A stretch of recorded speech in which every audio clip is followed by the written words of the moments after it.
Most of the time, the Brownlow Medal is awarded to the best and fairest player for that given year, but sometimes it's not. These are the most rigged Brownlows in AFL history. Now we start with one of the most infamous Brownlow medals ever. Going into the 2000 Brownlow medal, Melbourne midfielder Shane Woewodin was coming off a career best season.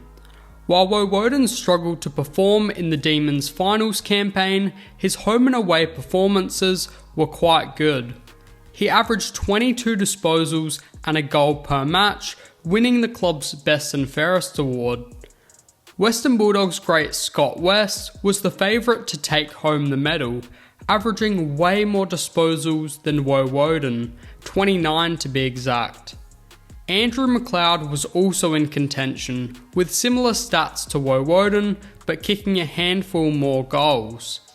Anyways, the Demon hadn't even made the All-Australian team, and so nobody expected him to poll many votes.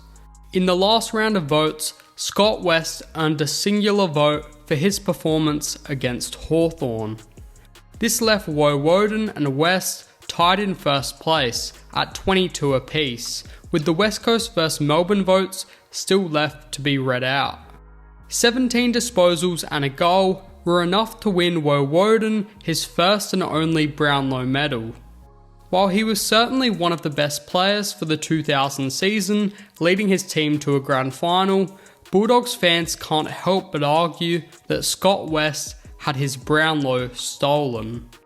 Heading into the 2008 Brownlow medal count, all eyes were on Gary Ablett Jr. After recording 29 disposals a game and helping Geelong make it all the way to a grand final, only a handful of other players were in contention for the Brownlow.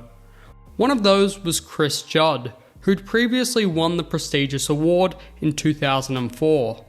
Another was Brent Harvey, who moved to outright favourite after Ablett injured his ankle in round 15 and missed 3 games.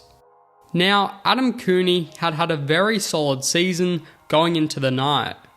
Averaging 25 disposals and kicking 1 goal a match is no laughing matter.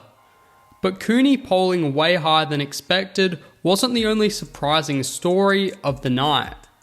In 2008, Richmond made the crazy decision to move 34-year-old star full forward Matthew Richardson onto the wing, despite him averaging 50 plus goals a season over the past few years.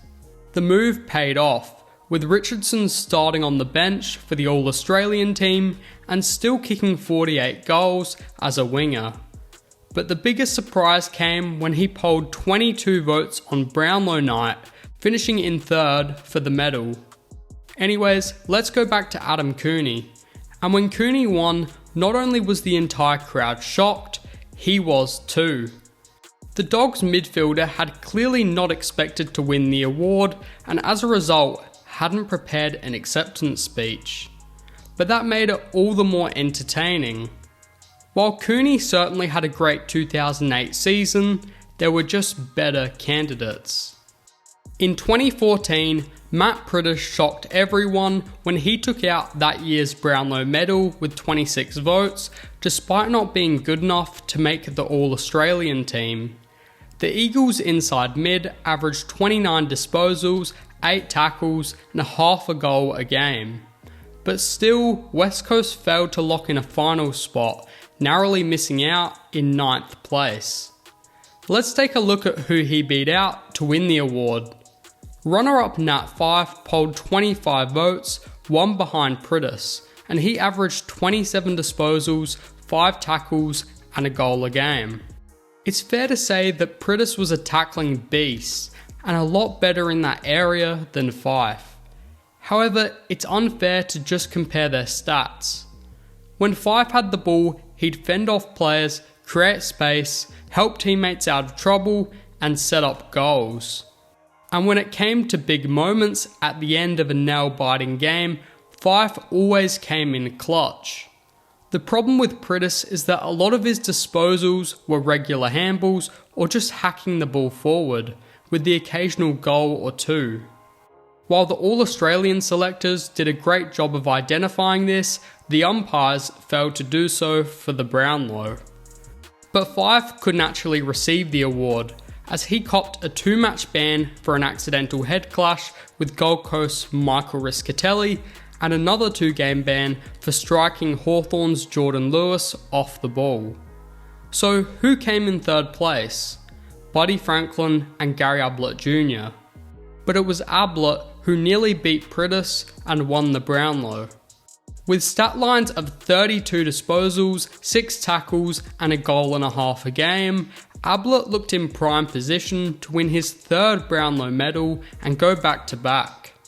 But during a round 16 win over Collingwood, Pies forward Brent McCaffer carried out a dangerous tackle on Ablett. The Suns captain was in excruciating pain, which is very rare for such a tough player like Ablett. Something was seriously wrong. He left the field and never returned for the rest of the season. If not for a dangerous tackle, the 2014 Brownlow medal was all Ablett's.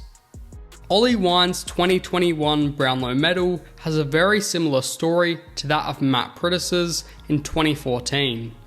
Wines was coming off an incredible 2021 season where he averaged 32 disposals and 5 tackles a game.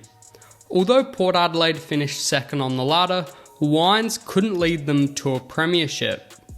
Nevertheless, after making his first All-Australian appearance, the ex-Port captain was the red-hot favourite for the Brownlow in front of Clayton Oliver and Marcus Bontempelli. In the end, the medal count came down to the final game, with Bontempelli on 33 votes and Wines on 34. Port and the Bulldogs had faced off at Marvel Stadium, with the Power recording a narrow 2-point win. But Wines recorded 34 disposals compared to Bontempelli's 15, winning himself 2 votes and taking out the Brownlow. However, watching highlights of the two, it's the difference in their impact on the game that makes the result unfair. A large majority of Wines' disposals aren't out of the ordinary. Impressive handballs and kicks to open teammates, courageous marks and spectacular goals. But they pale in comparison to the Bonts.